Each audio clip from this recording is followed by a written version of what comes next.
За мене свирењето тапани може да се искаже низ 3 збора: енергија, искреност и споделување. Мартина Бараковска, возраст 26 години, тапанарка.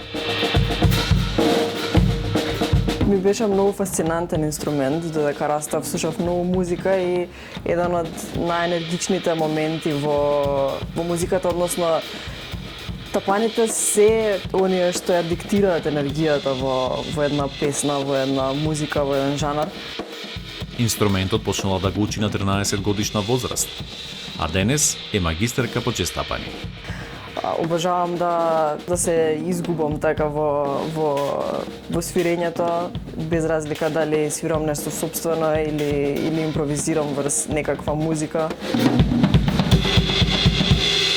Мислам дека е многу лесно да се почне да се свири на тапани, но да го совршиш и да имаш контрола и да имаш координација и да имаш допир и звук и сите тие работи што те прават добар бубњар, треба, мислам дека непрестајна работа, не застанува тоа. И на некој начин секој ден е мала борба со себе.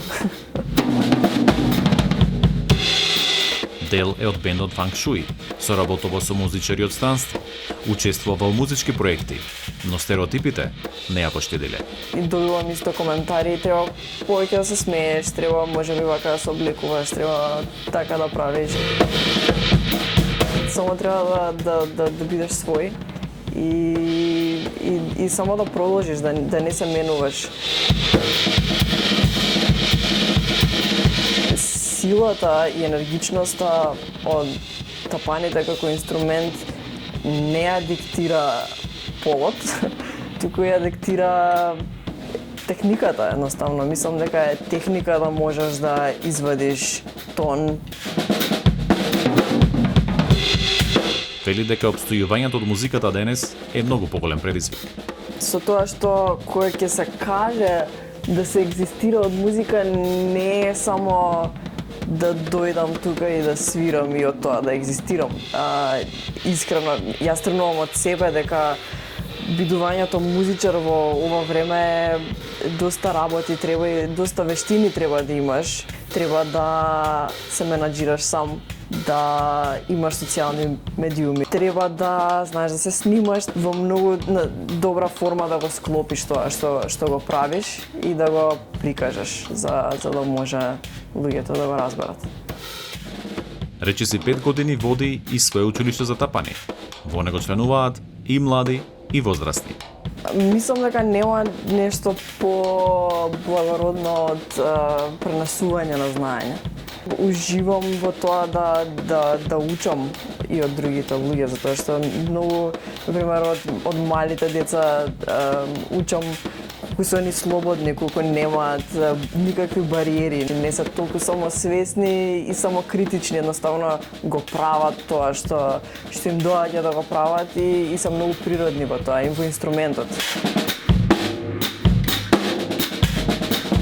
Би сакала да живеам во свет каде што би немало бариери измеѓу тоа да се проба нешто и дека ако се проба дека тоа мора да успее. Многу убав момент кога луѓето ќе бидат охрабрени да ги прават работите што ги сакаат.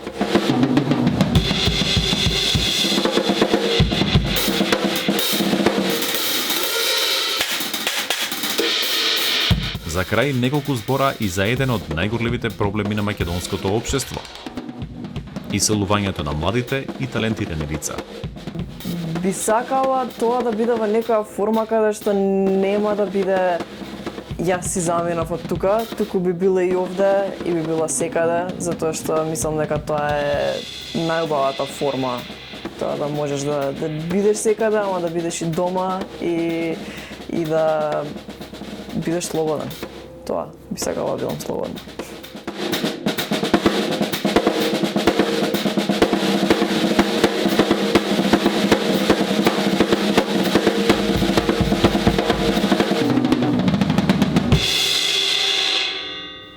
За Гласот на Америка, Тоше Огњанов.